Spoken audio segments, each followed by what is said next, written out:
Tunamshukuru tena Mungu kwa nafasi nyingine ambayo ametupa.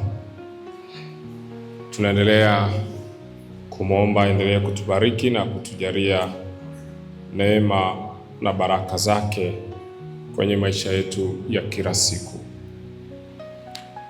Jioni ya leo tutajifunza somo linalosema, kwa wale ambao tutakuwa tunaandika,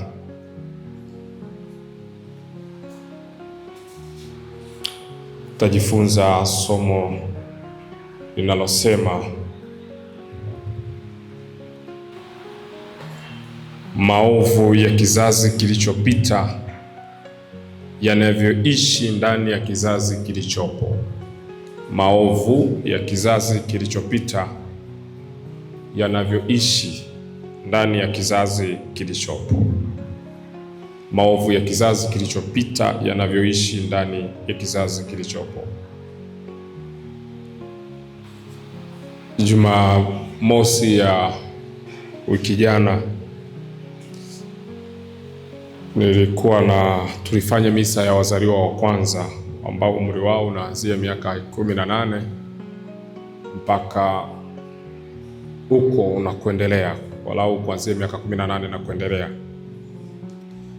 Walikuwa ni wazaliwa wa kwanza peke yao pale Dar es Salaam. Wakati tunafanya maombi, ilikuwa ni kwenye misa. Wakati tunafanya maombi, kaka mmoja alipata changamoto, na yeye ni mzaliwa wa kwanza. Alipopata changamoto, alijikuta anazungumza. Katika kuzungumza kwake akasema wazaliwa wa kwanza kwa upande wao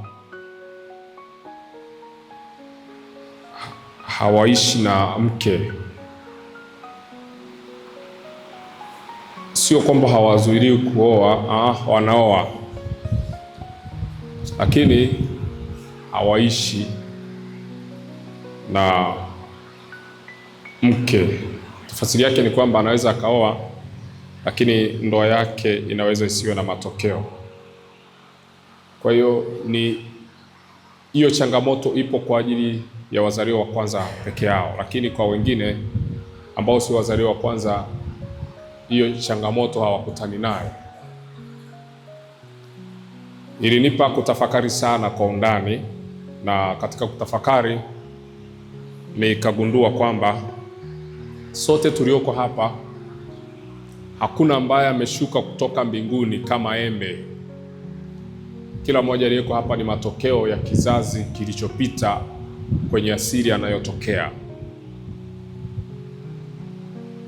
Na tutajifunza kibiblia kwamba watu waliopita wana mchango mzuri sana kwenye maisha yetu, au wana mchango ambao pia ni hasi kwenye maisha yetu. Sasa tutajifunza kutoka kwa Ibrahim, baba wa imani, namna ambavyo yeye alienenda kwenye njia iliyo njema na akafanikisha kuachia kizazi chake baraka. Sasa naomba tufungue kitabu cha waraka kwa Ibrania, ile sura ya 7. Waraka kwa Ibrania sura ya 7 aya 9 na aya 10. Waraka kwa Ibrania sura ya 7 aya 9 na aya 10. Inasema, tena yaweza kusemwa ya kuwa kwa njia ya Ibrahimu hata Lawi apokeaye sehemu ya 10 alitoa sehemu ya 10, kwa maana alikuwa katika viuno vya baba yake hapo Melkizedeki alipokutana naye. Ninarudia kusoma tena. Tena yaweza kusemwa ya kuwa kwa njia ya Ibrahim hata Lawi apokeaye sehemu ya 10 alitoa sehemu ya 10, kwa maana alikuwa katika viuno vya baba yake hapo Melkizedeki alipokutana naye. Msifu Yesu Kristo. Kwa tunaosoma Biblia, huyu Lawi ni mjukuu wa Ibrahim, ni kizazi cha 4 kutoka kwa Ibrahim.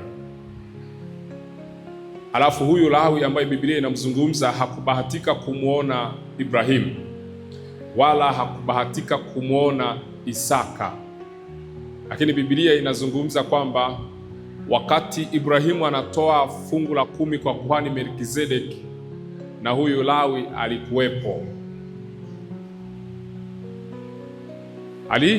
Alikuwepo. Alikuwa wapi? Biblia inatoa tafasiri kabisa kwamba alikuwa kwenye viuno vya nani? Vya Ibrahimu, wakati ambao huyu Ibrahimu anatoa fungu la 10 kwa kuhani mkuu Melkizedeki.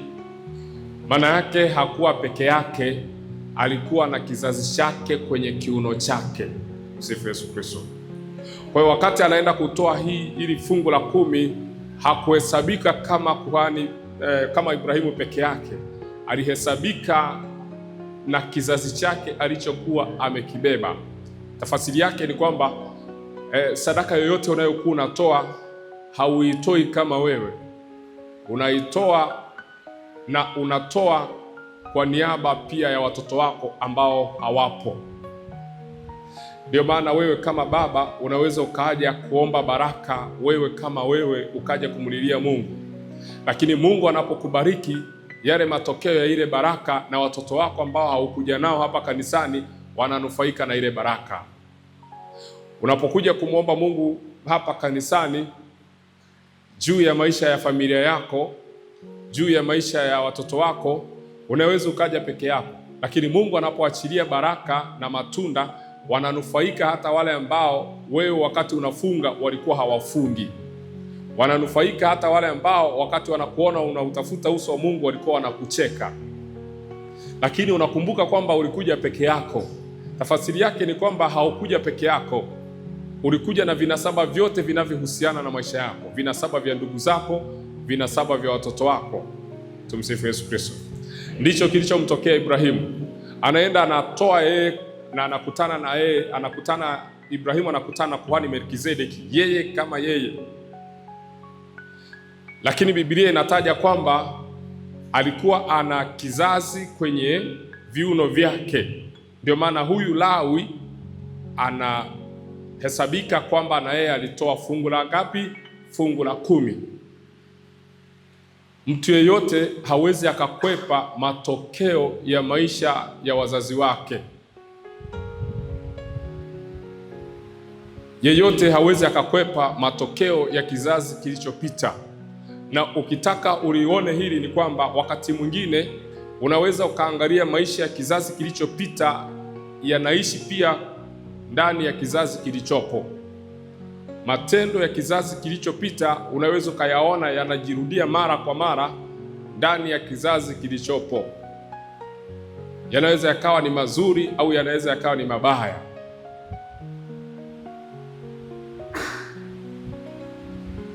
Mimi nimechagua kuangalia mabaya. Yale mazuri tunaendelea kuyaombea kwamba yaendelee kuwepo. Hayo mazuri tunaomba yaendelee kuwepo. Lakini mimi nataka tutazame yale ambayo yanatupa changamoto kwenye maisha yetu ya kila siku. Kuna wengine leo aina ya vita tunayokutana nayo kwenye maisha hatujaianzisha sisi. Tunaweza tukawa tumeikuta na tunapambana nayo leo au inatuhangaisha. Mathalan, unaweza ukawa umezaliwa kwenye familia ambayo umekuta kuna ugonjwa wa kansa.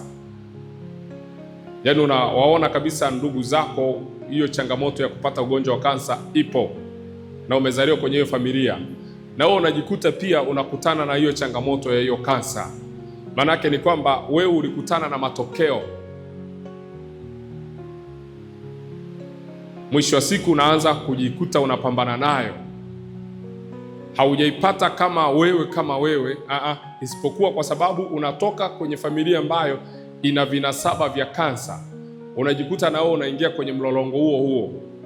Umezaliwa kwenye familia ambayo unakuta wanaume hawakai na wanawake, na wewe ni mwanaume na muda wa kuoa umefika, inakubidi uoe. Lakini unapooa unaanza kukutana na changamoto ambazo zinakupelekea kuachana na mke wako. Maana yake hicho kitu umekikuta kwenye familia, kiko kwenye damu ya familia. Labda niliweke hili tunaweza tukaelewana, ni kwamba baraka ina muda wa kuishi kwa vizazi. Baraka inaweza ikaishi kwenye vizazi kwa muda mrefu sana, kwa sababu wapo walioitafuta hiyo baraka, wapo walioiomba hiyo baraka, wapo wanayoilinda hiyo baraka. Lakini pia kama baraka inaweza ikaonekana kwenye kizazi fulani kwa miaka na miaka na miaka, upande wa pili pia iko namna hiyo. Hata laana pia inaweza ikaishi kwenye kizazi kwa muda mrefu sana.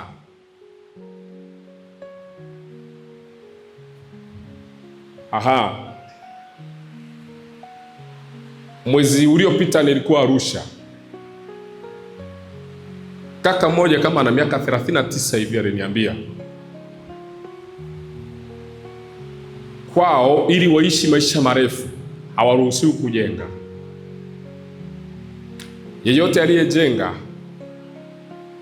alipohamia tu kwenye ile nyumba aliyojenga hakufanikiwa kuishi kwa muda mrefu. Ameishi sana ni mwezi mmoja. Sasa ilitokea hivi, ilitokea kwenye kizazi kilichopita, ilitokea kwamba kuna baba mmoja alijitahidi akajenga nyumba. Alipojenga ile nyumba, ndugu zake walikuwa hawajajenga nyumba nzuri kama aliyojenga yeye. Sasa kwa sababu ya majivuno ya kibinadamu pengine, akaanza kuwatambia wenzake kwamba hawajui kutafuta pesa kama yeye anavyotafuta pesa. Kwa sababu yeye ametafuta pesa, amejenga nyumba nzuri.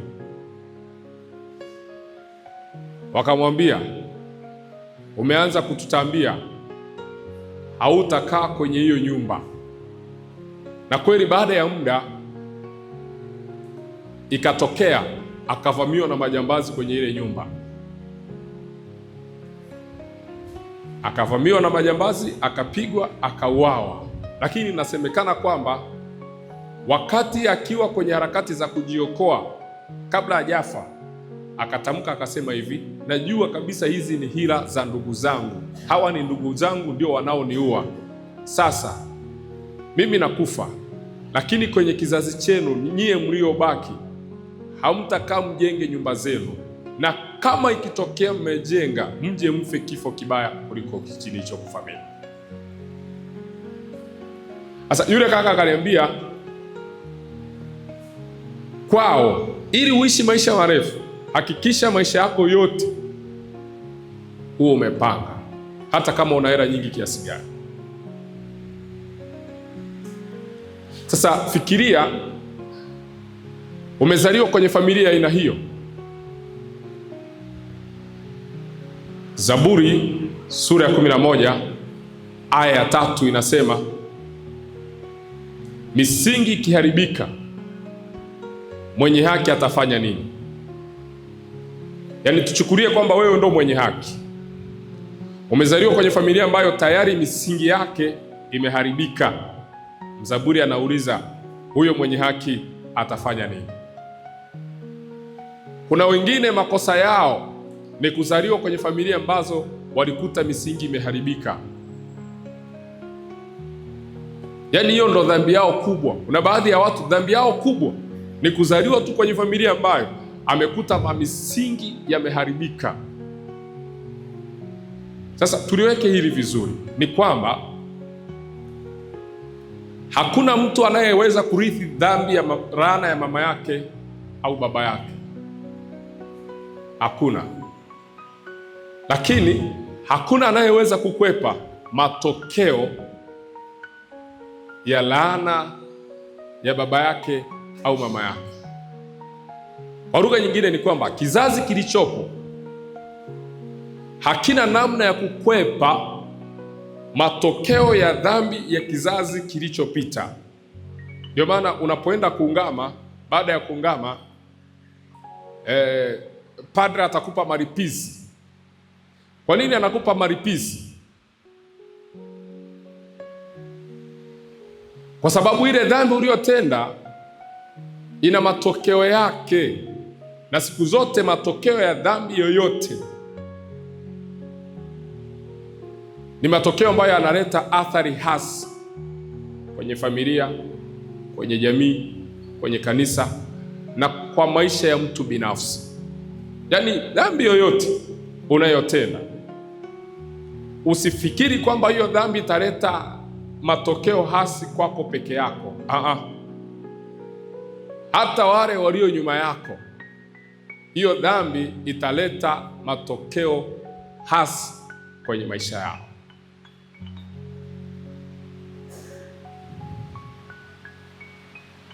Sasa ndio maana wakati mwingine unapokuwa unaishi maisha yako, ujue tu kwamba hayaishii kwako. Maisha yako yanaendelea. Yale yanayoonekana na yasiyoonekana yataendelea kwenye kizazi chako. Ndio maana watu wa Mungu, hakikisha vita ya aina yoyote unayokuwa umeianzisha, hiyo vita unamalizana nayo. Shetani huwa ana kawaida ya kuhamisha matokeo ya dhambi ya mzazi kwenda kwa watoto wake. Anakuja anaona, wewe haukuolewa, hiyo shida anaihamishia kwa watoto wako.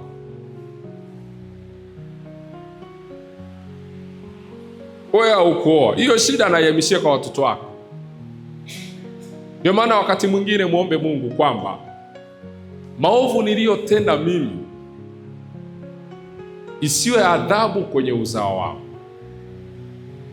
Na kuna wazazi ambao walitenda dhambi na maovu ya kutosha, lakini adhabu ya hayo madhambi, ya hayo maovu yameenda kwenye vizazi vyao. Kwa nini? Kibibilia, unapokuwa umetenda dhambi, hayo matokeo hayatakuja kwako peke yako, yatakuja na kwa uliowabeba. Mema unayotenda hayataishia kwako, yataenda mpaka kwenye kizazi chako. Kwa hiyo huwa una uhakika kwamba kama kuna mema unatenda na yakabaki yanaishi kwenye uzao wako, wewe una uhakika kwamba hata baya lolote unalotenda matokeo yake yataonekana kwenye kizazi chako.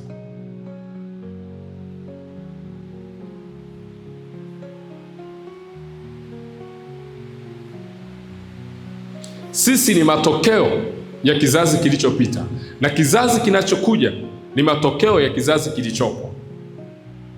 Kwa hiyo lolote tunalolifanya sasa hivi, tuwe na uhakika kwamba hili tunalolifanya, liwe zuri au baya, litakuwa na matokeo kwenye kizazi kinachokuja. Hakuna namna yoyote mtoto wako atakwepa matokeo ya maisha uliyoishi wewe.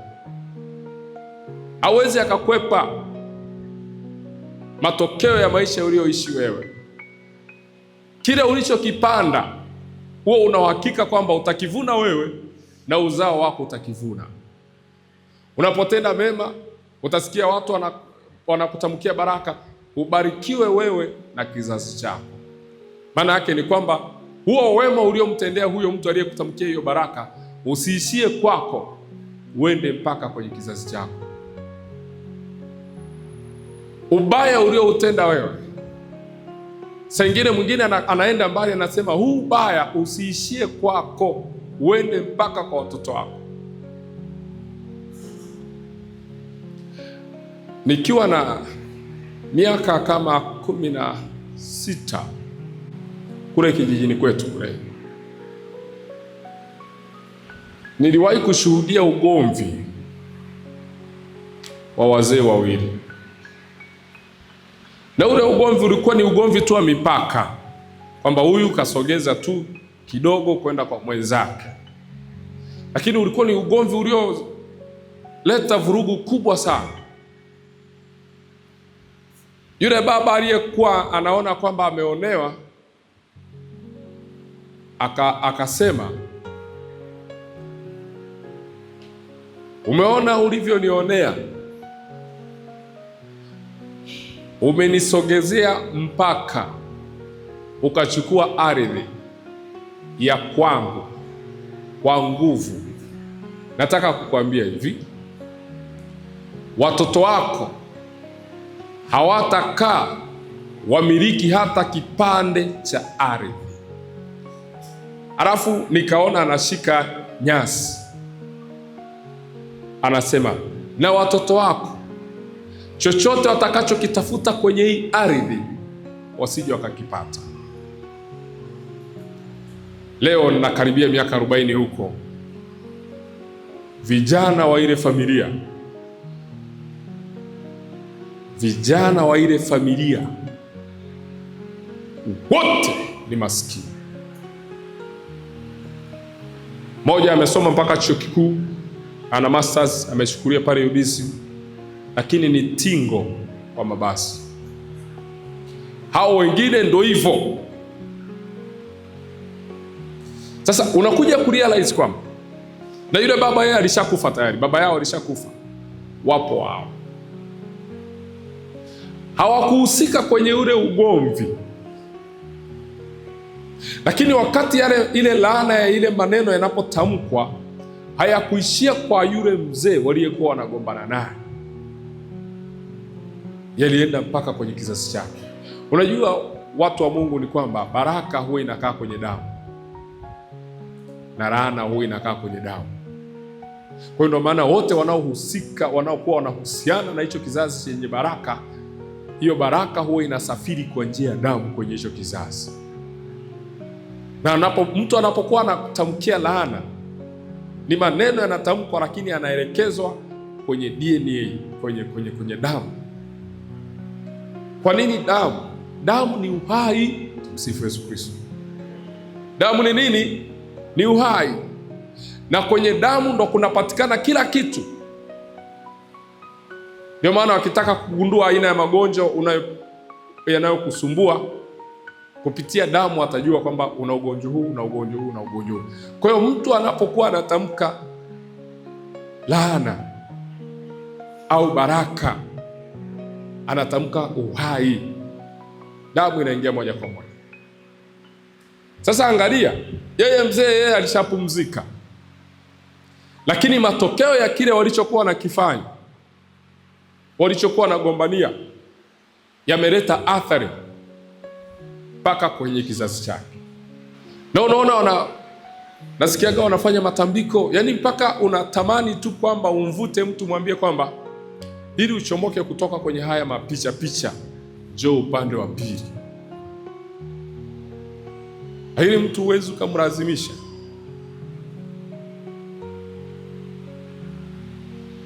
Hata sisi leo maisha tunayoishi yamechangiwa kabisa na maisha ya kizazi kilichopita. Watoto wako, maisha watakayoishi kesho, ni matokeo ya maisha yako wewe mzazi unayoishi leo. Ikiwa maisha unayoishi leo yana athari mbaya kwenye jamii, kwenye kanisa na kwako mwenyewe, wewe una uhakika kwamba matokeo ya hayo maisha hayataishia kwako, yataenda mpaka kwenye kizazi chako. Kuna wengine tunapenda kabisa tuishi maisha fulani, lakini tumejikuta tuko kwenye makosa. Kaka moja akaniambia, William, kaambia na nilikuwa nachukia sana maisha ya baba yangu. Kaambia, kwa nini ulikuwa unayachukia? Akasema, baba yangu, mimi na ndugu zangu tuko karibia watoto 16. Kaambia, ehe. Baba amezaa na wanawake 12 tofauti. Kaambia, ehe.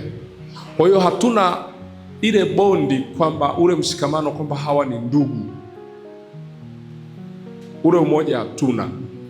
Kwa sababu baba alikuwa anazaa huko, anazaa kule, anazaa huko, hivyo tumekuja kufahamiana tu ukubwani. Sasa mtu umefahamiana ukubwani, inajikuta tu kama ni rafiki tu, lakini sio ndugu. Akaniambia, sasa haya maisha mimi niliyachukia sana na sikuwahi kutamani kabisa kuishi maisha aliyoishi baba. Akaniambia akaniambia, guess what? Akaniambia no. Akaniambia, kaka, hapa nilipo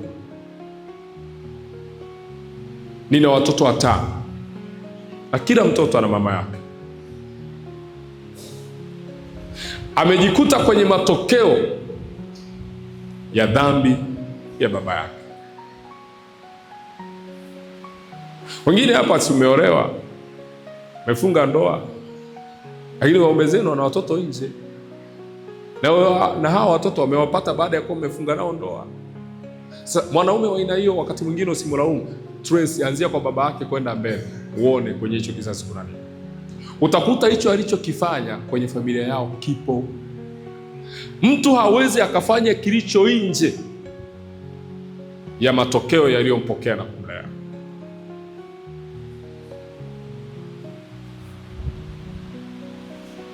Kwa wakati mwingine unaweza ukafunga novena za kutosha, jambo ambalo ni zuri.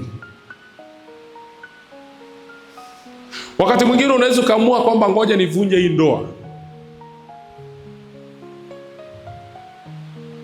Kwa nini? Kwa aina ya matokeo unayoyaona. Lakini ukitrace utagundua kwamba sasa wakati mwingine unajiuliza ndio uvunje ndoa, lakini umezaa naye watoto wa kiume, huyo baba unayetaka kuvunja naye ndoa. Yaani unafanyaje ukwepe yale matokeo?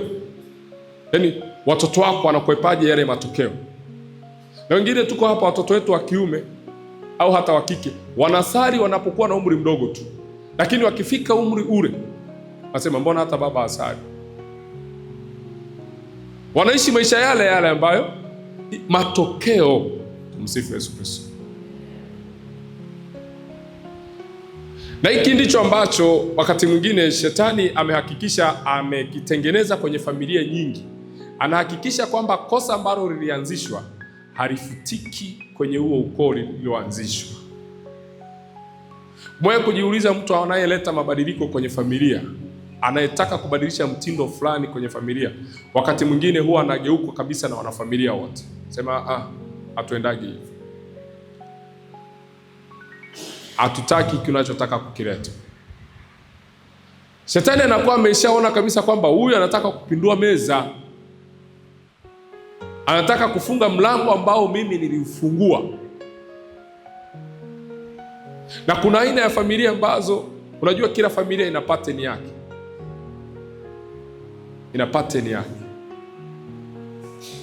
na saa ingine wengine hawajui kwamba hii pattern inafunguliwaje.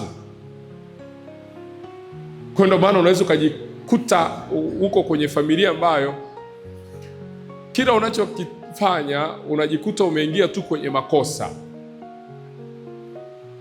Ni kweli kwamba wakati mwingine zipo dhambi ambazo watu wenyewe wanaweza wakazianzisha, na hizo dhambi pia zikaleta matokeo hasi kwenye maisha yao, lakini kwa asilimia kubwa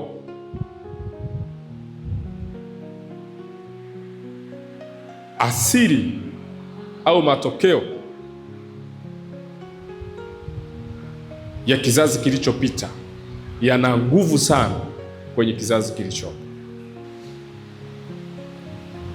Kuna baadhi ya familia wao wanasumbuliwa tu na kudhulumiwa, yaani wanaweza ukajikuta kwamba ni watafutaji sana, lakini kila wanapopata wanadhulumiwa. Kitu kiko kwenye familia. Wiki mbili nilikuwa kule Mbeya, baba mmoja akanifuata, alikuwa ametokea Iringa, alinunua uwanja pale Ilula kwa mtu. Sasa aliponunua ule uwanja ni squatter, havijapimwa wala nini. Baada ya kununua akasema atauendeleza baadaye pale Ilula mjini, maeneo mjini pale. Akaja mtu mwingine akanunua maeneo yale yale aliyonunua yule baba, lakini huyu mtu wa pili baada ya kununua lile eneo alienda jiji akaenda kuomba apimiwe uwanja alioununua. Wapimaji wakaja, kwa sababu walikuwa wanataka hati. Wapimaji wakaja wakapima, lakini wakati wanapima wakapima na eneo la huyu baba.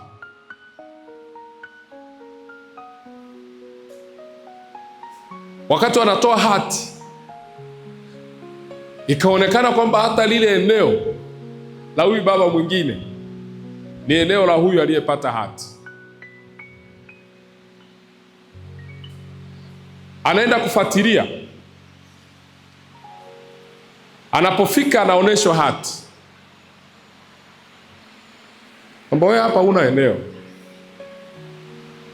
Sasa nani mwenye nguvu kati ya mtu ambaye ana hati au yule mwenye barua ya mwenyekiti wa mtaa? Mwenye hati ana nguvu. Kwa hiyo akaambiwa, wewe hapa hauna eneo.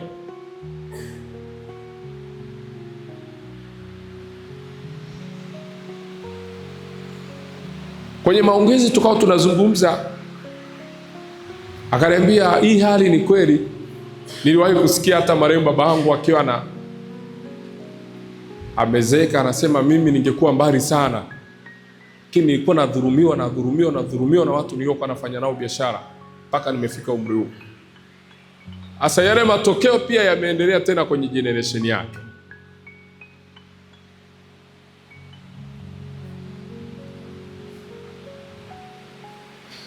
Maisha tunayoishi tuwe waangalifu sana. Tunaweza tukazaa matunda mazuri sana, lakini tunaweza tukazaa matunda mabaya sana kwenye kizazi chetu.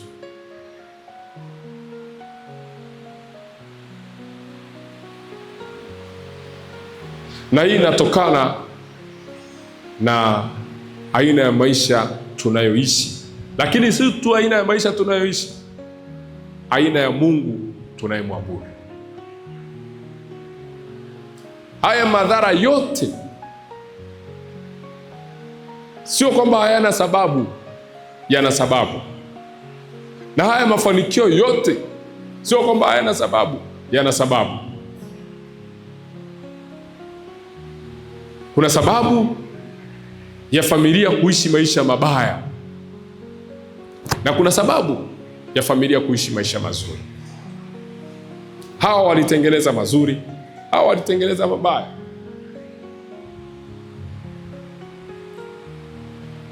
Sasa tunapokuwa tunatafuta mafanikio kweli ya kiroho, ya kimwili, lazima tuangalie kwenye familia zetu. Unaweza ukasema, mwalimu unasemaje? Mimi familia yangu, Mungu ametubariki sana kuishi umri mrefu sana. Kwenye familia yetu au ukoo wetu, toka na kuwa hivi sijashuhudia vifo vya vijana ambao umri mdogo mtu anakufa. Kabisa. Hata watoto wadogo wale sijashuhudia. Na tuko wengi sana. Hiyo ni familia yangu. Kwenye kuishi miaka, tunaishi vizuri sana. Lakini familia hiyo ya kwangu hiyo, ukija kwenye eneo la uchumi, watu wamepigwa ni choka mbaya.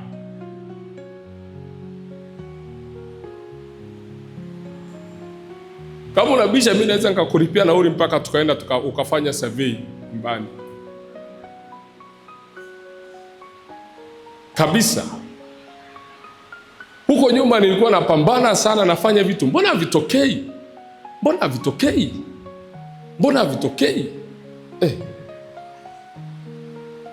Mungu alikuja kunisaidia kwamba hebu kaa chini kwanza. Yaani Mungu ni kama aliamua kunikaliza chini. Ananiambia, dogo, hebu kaa chini tuzungumze. Siku moja nikiwa nasali mbele ya Yesu Ekaristi, nikasikia sauti inaniuliza, hivi wewe ndugu zako uliotoka nao tumbo moja, nani amefanikiwa? Ukashtuka. Nikapiga mahesabu, nikaanza kumwangalia dada yangu wa kwanza. Usipomtumia hela unasikia maneno ya laana. Ujue mimi ndo niliwafungulia mlango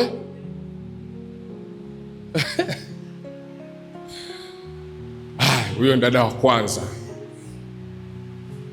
Ukija aliyemfuata hamna kitu. Sisi tuko 10. Mama alikuwa vizuri kweli. Mama alikuwa vizuri kweli, tuko 10. Kuja watatu, hamna kitu. Unakuja 4, hamna kitu. Unakuja 5, hamna kitu. Mpaka ikafika zamu yangu wa mwisho. Mimi ndo nilifunga listi. Namshukuru sana mama, alivumilia nikazaliwa. Maana angekuwa sasa hivi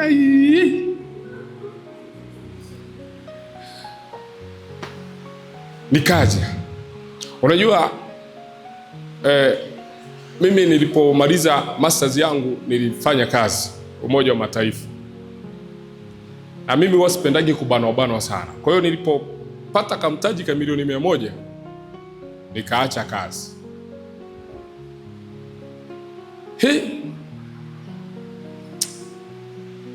Mpaka leo huwa nikikaa nikijiuliza ile milioni 100 iliishaje, hata siwezi nikakupa maelezo kabisa. Kwa hiyo hata mtu akiniambia kwamba nilikuwa na hela hata sijui imeishaje, huwa naelewa. Na hata mimi sikujua ile hela ilishaje. Nitaka kuwa mwehu. Nimeuza viatu kama chinga miezi 6 natembeza. Na sisi watu warefu si mnajua. Unatembeza maviatu. Hauitwi jina lako. Na mtu mrefu ukiwa hauna hela, utasikia unaitwa Toru. Sio jina lako. Hata kama unajua jina lako, tumsifu Yesu Kristo. Umaskini ni kitu kibaya sana. Na inatakiwa tuuchukie sana. Kabisa. Miezi 6. Kuishi na watu ni vizuri. Kuishi na watu ni vizuri. Nimefanya ile kazi miezi 6. Nilikuwa na rafiki yangu kule Ujerumani. Nilipokuwa nafanya kazi. Siku moja akanitumia email akaniuliza, unaendeleaje? Nikamwambia naendelea vizuri. Mimi huwa sikiri udhaifu. Lakini kumbe moyoni vipi? Kumbe safi. Ila nikamwambia kuna changamoto nimeipata. 1, 2,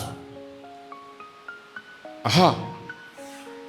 Akaniambia sawa, nitakurudia baada ya siku 3. Baada ya siku 3 akanirudia akaniomba account. Ndo wakati huo Magufuli ameingia, kamtumia, akaniwekea milioni 70 kwenda kuzitoa. Unaulizwa hizi zimetoka wapi? Mpaka usitolee maelezo. Akasema kumekucha. Na wakati naona ile hela nakumbuka nilikuwa sijui napea ngapi. Nilizitupa njiani. Hizi ndo zinanifanya hata niwe maskini. Tupa huko. Siara imeshaingia. Kwenda sasa utaka uitoe. Mbea mpaka ukatoe maelezo. Askofu mmoja ndo alinisaidia. Akamwambia baba, mimi sio kibaka. Hebu nisaidie kwenye hili. Kama nisaidia ikawa huru na nini. Sasa wapendwa, niwaambie, kama unataka kumsaidia ndugu yako, na nakuomba kweli umsaidie, usije ukaajiri ndugu kwenye kampuni yako au kwenye biashara yako. Kama unataka kumsaidia, mpe mtaji akaanzishe biashara yake mwenyewe. Lakini ukimweka kwenye hiyo biashara, cha kwanza itakubana wewe kumwadhibu pale atakapokosea. Na pili, anaweza asijue ndoto ulizonazo kichwani. Na tatu, anaweza asijue ugumu ulioupata katika kuanzisha hiyo biashara au hiyo kampuni. Wakati mwingine anaweza akawa anaitumia kama anavyotaka yeye, anakula mpaka mtaji, lakini ukienda kumgusa utasikia anapeleka maneno huko, na nyanyaswa, hanipendi na vitu gani. Huyo ni ndugu. Lakini kama unataka kumsaidia, mpe mtaji akafanye biashara yake. Ajiri mtu ambaye unaweza ukambana, ajiri mtu ambaye hata unaweza ukampeleka mahakamani ukamfunga. Kwenye hela usiwe na huruma, msifu Yesu Kristo. Kwenye pesa, hasa kwenye biashara, weka Ukristo wako pembeni, dili na kanuni za pesa. Jikute sasa wewe una huruma, unasali rozari, nimekusamee kwa sababu mimi ni Mkristo.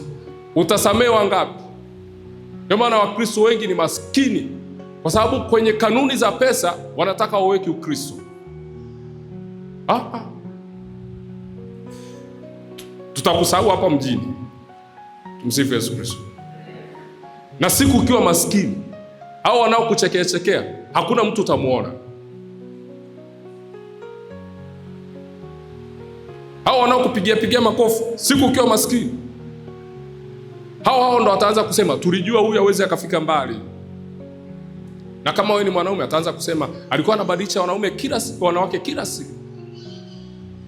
Na kumbe hamna. Wamekula kilichokuwa cha kwako, wameondoka, hawaoni tena thamani yako. Kwenye pesa, kanuni za Ukristo, ona zinafika wapi, weka maadili. Na kwenye kanuni ya pesa, fata kanuni za pesa. Full stop.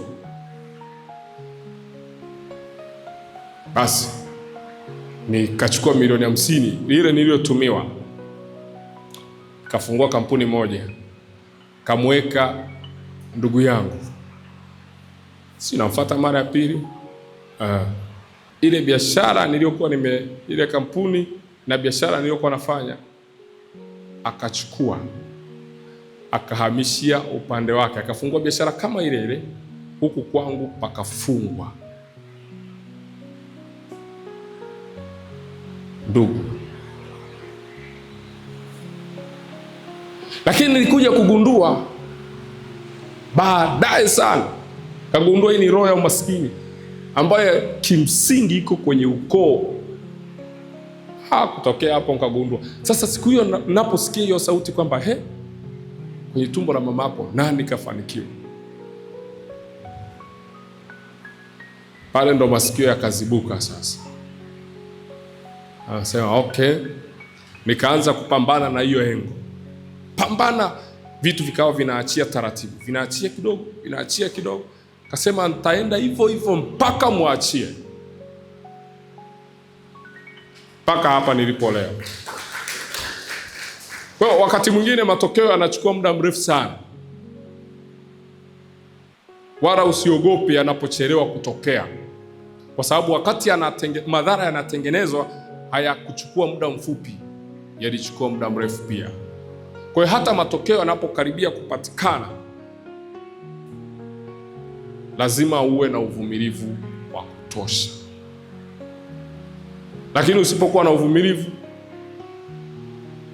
ni hivyo kama tunataka tubadilishe aina ya mifumo ya maisha yetu, tunaweza tukajikuta ndio mpaka sasa hivi tumeshaingia kwenye makosa ya familia zetu. Yaani mpaka sasa hivi tunaweza tukajikuta tuko ndani ya makosa, lakini hatujachelewa. Tunaweza tukatengeneza aina nyingine ya mfumo ambao unaweza ukatusaidia kuepuka yale ambayo tumeyaona, yale ambayo tumeyakuta, yale ambayo tumeyaanzisha.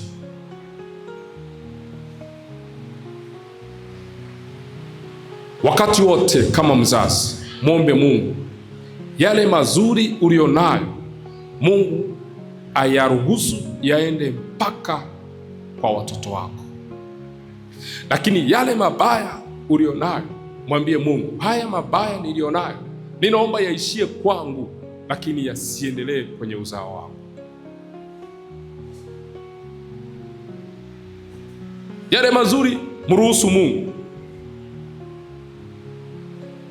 Mwambie kabisa, Mungu, haya nataka yaonekane kwenye kizazi changu na yaendelee kuwepo, lakini haya mabaya yaishie kwako. Kama mzazi, wakati wote muombe Mungu kwamba maovu niliyotenda mimi, Mungu, hayo maovu yasije yakageuka kuwa adhabu kwenye uzao wako. Kama mzazi, wakati wote mwambie Mungu, nilipokosea mimi, watoto wangu hawatakosea hapa. Kama mzazi, wakati wote mwambie Mungu, pale niliposhindwa kufika mimi, watoto wangu hawatashindwa. Kama mzazi, wakati wote mwambie Mungu, pale niliposhindwa kufanya vizuri, watoto wangu watafanya vizuri. Pale niliposhindwa kufurahi mimi, watoto wangu watafurahi. Kama mzazi, mwambie Mungu, kosa nililotenda mimi mzazi halitarudiwa na watoto wangu. Na hili ombi wazazi wengi huwa wanasahau sana kumwomba Mungu. Kila wakati muombe Mungu, pale ulipokosea wewe, kosa lile ulilotenda wewe lisije likarudiwa na uzao wako. Wakati mwingine tunatenda madhambi na makosa alafu tunanyamaza, na hayo madhambi na makosa hayo yanageuka kuwa athari kwa watoto wetu. Unashangaa kosa lile lile ulilokosa, watoto wako wanalirudia lile lile. Ni kwa sababu wewe pengine baada ya kutenda hilo kosa uliona tu ni kawaida, uliona kwamba umetenda wewe. Kwa hiyo ni jambo ambalo wakati wote tunatakiwa tumwombe Mungu atusaidie. Sawa sawa, watu wa Mungu, sawa sawa ya muda wetu naona umefika wa kumwabudu Yesu Ekaristi na kumwomba Yesu Ekaristi atubariki, atulinde na atuongoze. Kwa hiyo leo tunaanza mchaka wa maombi yetu. Unajua, chochote unachokitamani hakiwezi kikatokea bila kukiomba. Aina ya maisha unayotamani kuyaishi lazima uyaombe na lazima ufanye kazi ili yapate matokeo. Sifu Yesu Kristo.